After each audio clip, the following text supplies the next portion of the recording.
Très bien. Alors, bonjour, Vincent Fiorina, je suis responsable du service prévention éducation pour la santé à la Caisse primaire d'assurance maladie de Meurthe-et-Moselle. Et ce matin, je suis là pour vous présenter les différents dispositifs de prévention qui existent, qui vous concernent plus particulièrement.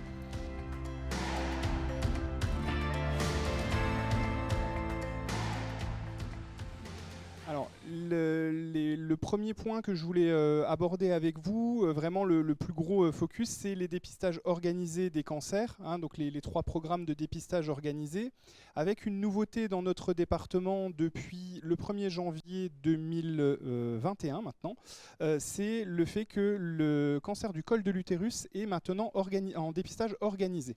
Donc avec le même fonctionnement que le dépistage du cancer du sein ou le cancer colorectal, c'est-à-dire un courrier qu'on envoie régulièrement à nos assurés, enfin que le Centre régional de coordination dans le dépistage des cancers, anciennement ADK 54, hein, qui a changé de nom maintenant, qui sont régionalisés, envoie donc régulièrement des invitations pour inviter à aller réaliser les examens de dépistage. Alors déjà, juste un petit point, on appelle ça un dépistage organisé, à la différence d'un dépistage individuel. D'accord ? Un dépistage individuel, c'est votre médecin qui, parce qu'il considère que vous avez un risque particulier, va vous inviter à aller réaliser un dépistage. Ça, quel que soit le dépistage, hein, d'ailleurs. Ça, c'est ce qu'on appelle un dépistage individuel. Il vous le prescrit à vous, en fonction de vos antécédents, en fonction de votre état de santé. C'est différent d'un dépistage organisé. Le dépistage organisé, on va inviter toute une partie de la population qui n'a pas de facteur de risque particulier autre que son âge. Donc pour le dépistage du cancer du sein et du cancer colorectal à partir de 50 ans, tous les 2 ans, jusque 74 ans. Ça ne veut pas dire qu'avant, personne n'est concerné ou qu'après, on n'est plus concerné. Ça veut dire qu'avant ou après, on rentre dans le cadre d'un dépistage individuel. Donc à partir de 74 ans, c'est le médecin qui décidera si oui ou non il est intéressant de continuer. Ça ne veut pas dire que vous n'êtes plus concerné. Et le dépistage du cancer du col de l'utérus, donc celui-ci il est nouveau dans notre département, c'est à partir de 25 ans et jusque 65 ans. Même en l'absence de vie sexuelle, même après la ménopause, même s'il n'y a plus de suivi gynécologique, il faut quand même aller réaliser ce dépistage-là. Donc le premier, le dépistage organisé du cancer du sein, c'est donc une mammographie de dépistage. Le CRCDC vous invite à aller la réaliser auprès d'un radiologue agréé. Donc dans notre département, tous les radiologues sont agréés. Vous pouvez aller chez n'importe quel radiologue. Vous ne payez pas la mammographie de dépistage qui est prise en charge par l'assurance maladie. Si besoin, le radiologue peut réaliser une échographie complémentaire. Là, elle sera à votre charge et remboursée selon les conditions habituelles. Hein, vous présentez la carte vitale et généralement, il y a un tiers payant qui s'effectue. Il y aura l'avantage du dépistage organisé, c'est qu'il y aura derrière une deuxième lecture, puisque à la différence d'un dépistage individuel où vous allez réaliser votre mammographie, on vous remet les résultats.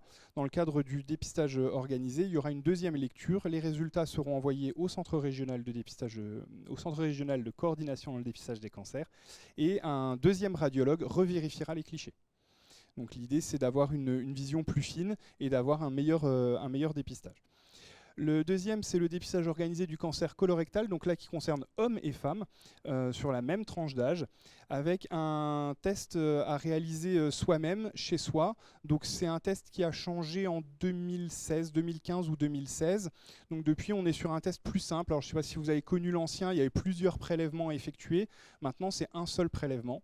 Donc l'avantage de celui-ci, c'est qu'il est beaucoup moins intrusif et beaucoup moins douloureux que peuvent l'être par exemple le dépistage du cancer du sein.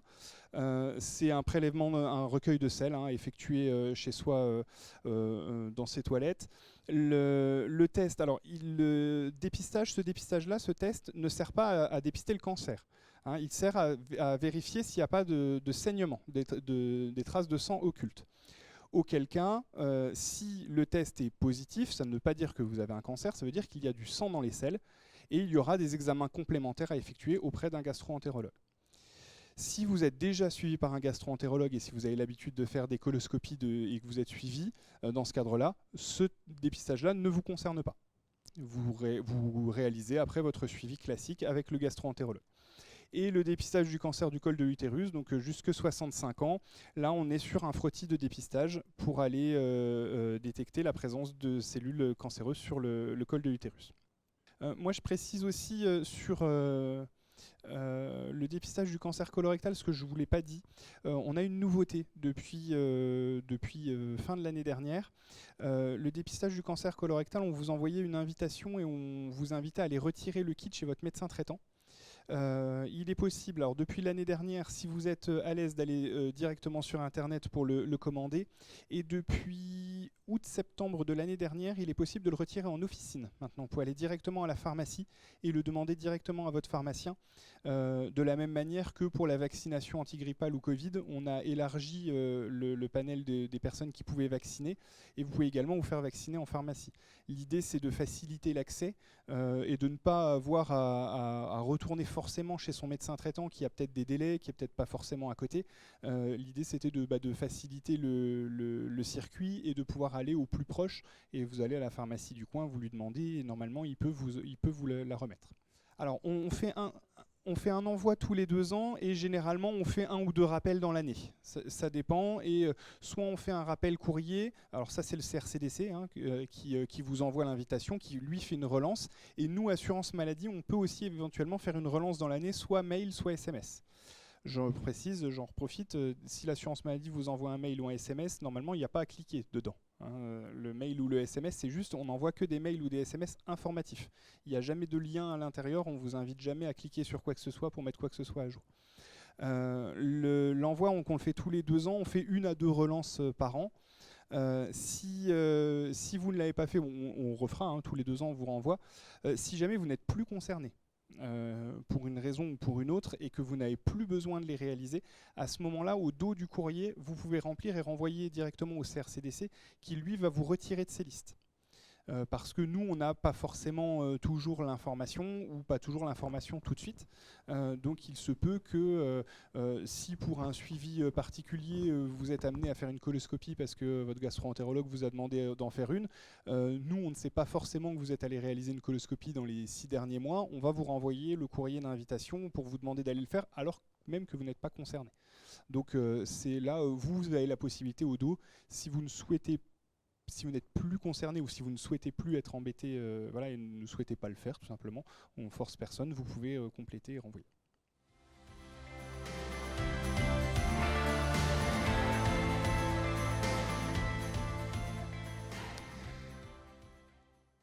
L'autre dispositif dont je voulais vous parler, ça va être notre dispositif SOFIA, qui est un dispositif d'accompagnement pour les personnes diabétiques. Donc SOFIA, il se fait sur proposition de votre médecin traitant. C'est lui qui vous inscrit dans le dispositif. Si vous êtes concerné, il vous le propose et avec votre accord, il vous inscrit dans le dispositif. SOFIA, le but, c'est un accompagnement en fait, par un service dédié, par des infirmiers et infirmières qui vont vous suivre et vous accompagner pour l'observance de vos soins. Donc l'idée, c'est d'avoir un suivi et un coaching régulier pour s'assurer que tous les examens à faire pour la personne diabétique sont faits.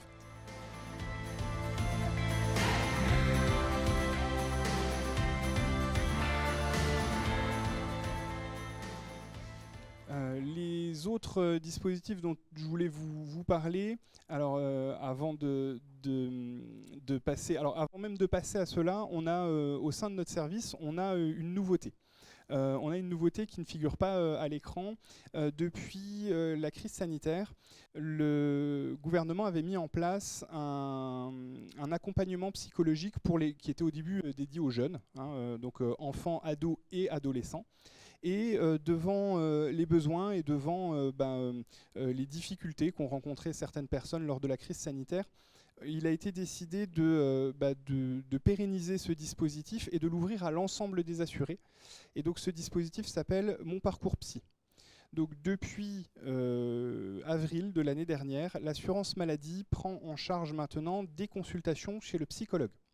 Donc les personnes qui auraient... alors on est sur la prise en charge donc, chez le psychologue pour des personnes qui auraient des dépressions légères à modérées. Au-delà, après, c'est une prise en charge particulière chez un psychiatre.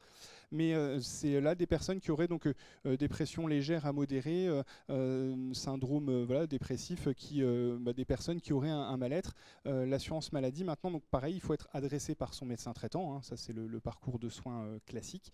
Il faut être adressé par son médecin traitant et l'assurance maladie prendra en charge une séance, une première séance de bilan avec un psychologue, et ensuite 8 séances par an seront remboursées comme une consultation médicale classique.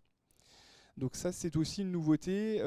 Alors ça il faut, si vous en avez besoin ou si une personne que vous côtoyez en a besoin, il faut l'orienter vers son médecin traitant pour que le médecin puisse lui prescrire les séances.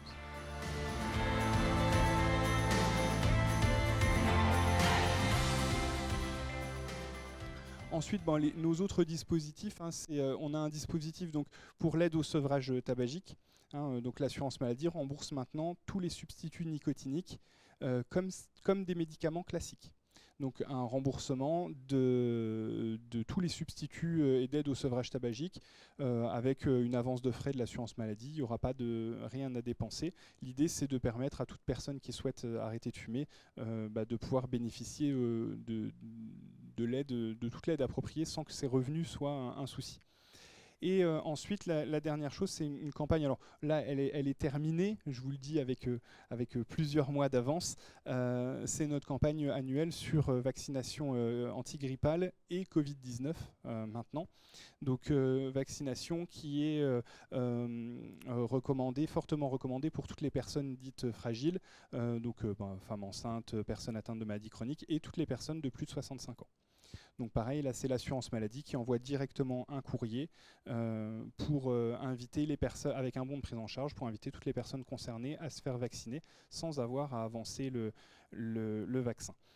Dans tous les dispositifs que je vous ai présentés, si jamais vous n'avez pas reçu l'invitation, ou si vous l'avez reçu mais que vous l'avez égaré, alors soit vous en parlez à votre médecin traitant dans le cadre de la vaccination ou autre, et il vous le rééditera. Il peut lui vous le rééditer, soit vous pouvez contacter directement l'assurance maladie et nous on vous rééditera les bons et on vous le renvoie directement. Vous pouvez aussi, si vous êtes à l'aise avec, aller le faire directement sur votre compte Amélie et on vous le renvoie directement via votre compte Amélie. Et enfin, pour reparler de l'ensemble de ces thématiques, l'assurance maladie prend également en charge l'examen de prévention en santé. Donc dans notre département, c'est au centre de médecine préventive. Donc c'est l'occasion pour vous de rencontrer différents professionnels de santé et de faire différents bilans et de revoir un petit peu avec vous tout ce qui concerne votre santé, de faire un bilan complet sur votre santé. Et pour ça, je laisse la parole à Pauline qui va vous présenter plus en détail l'examen.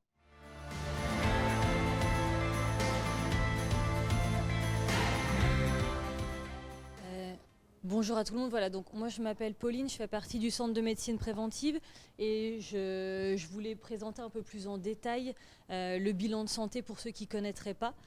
Dans un premier temps, ce qui est bien, c'est de faire bien la différence entre ce qu'on propose à la médecine préventive et ce qu'on fait chez son médecin traitant. On ne remplace pas le médecin traitant, on est vraiment dans une complémentarité. Le médecin traitant, la plupart du temps, on va plutôt le voir quand on a un problème, quand on est malade, pour se faire soigner, en général. Là, la médecine préventive, c'est plutôt avant, pour essayer d'éviter les problèmes, les maladies qui pourraient arriver plus tard. Donc, pour ceux qui ne connaîtraient pas le bilan de santé, on se trouve sur le plateau de Brabois, à Vendœuvre, toujours les mêmes locaux. Ça se déroule sur une matinée. Vous venez le matin, dans l'idéal à jeun pour ceux qui peuvent, pour la prise de sang. Il y a une prise de sang qui est très complète. On fait un certain nombre de recherches, entre 30 et 40 paramètres sur le sang. Et vous allez avoir toute une série d'examens, donc des tests audiovisuels. On pèse, on mesure, une prise de tension. Vous aurez un entretien et un examen complet avec un médecin.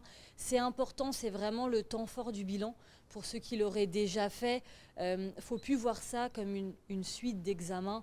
il y a des examens qui sont faits, mais c'est important aussi, il y a un temps d'échange avec l'infirmière, avec le médecin, en plus des examens, pour pouvoir échanger sur les sujets qu'on a évoqués. Ça peut être les dépistages, ça peut être plein de choses. Donc voilà, il faut vraiment prendre le temps, pour ceux qui le souhaitent, d'échanger avec le médecin quand vous êtes sur place.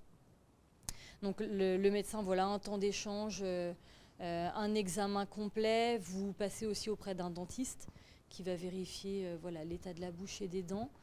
Et il y a certains examens complémentaires qui sont proposés en fonction de l'âge, de l'auscultation, des antécédents. Ça peut être une spirométrie, donc mesure de votre capacité respiratoire. On peut proposer également un électrocardiogramme, donc voilà, pour mesurer le fonctionnement du cœur. Et on met également à jour les vaccins. Pas la vaccination grippe, nous on est vraiment sur le calendrier vaccinal. Donc mise à jour notamment du DT polio, tétanos, voilà. Tous ces examens, quand vous venez, ça dure une matinée, il faut compter à peu près 3 heures dans les locaux. Les résultats ensuite sont disponibles à la médecine préventive, on garde un exemplaire. Si vous êtes déjà venu, on ressort les résultats, on fait des comparatifs. Vous, bien évidemment, vous recevez vos résultats et on propose aussi d'envoyer au médecin traitant. Comme je vous le disais au début, nous, on ne soigne pas, on ne fait pas d'ordonnance, on est là plutôt avant. Donc s'il y a un problème qui est détecté quand vous venez, c'est le médecin traitant qui fait le lien, qui prend le relais s'il y a besoin. Le bilan de santé, c'est à partir de 4 ans. Donc, pour tous les assurés du régime général, tout le monde, du moment qu'on est du régime général, a le droit de passer ce bilan de santé, donc régulièrement tout au long de la vie, est toujours pris en charge à 100% par l'assurance maladie. Alors les délais, c'est quelque chose qui est amené à changer. Normalement, c'était 5 ans quand on est salarié. Et tous les ans, quand on est en recherche d'emploi, retraité, bénéficiaire du RSA, etc. Là, le bilan, il a beaucoup changé ces dernières années. Déjà, premièrement, comme on disait, ne plus être que dans de l'examen, mais aussi un échange sur beaucoup de thématiques de santé avec les professionnels de santé. Et justement, à tous les combien de temps on fait le bilan, ce qu'ils aimeraient à terme, c'est que ce soit le médecin, quand il vous voit au bilan de santé, qui estime à quel moment c'est intéressant pour vous de revenir. Il y a des personnes, ça va peut-être être dans 1 an, d'autres 2, d'autres 3, d'autres 5. Donc à terme, ça devrait être comme ça. Mais pour l'instant, ça reste tous les 5 ans quand on est salarié et tous les ans pour les autres situations.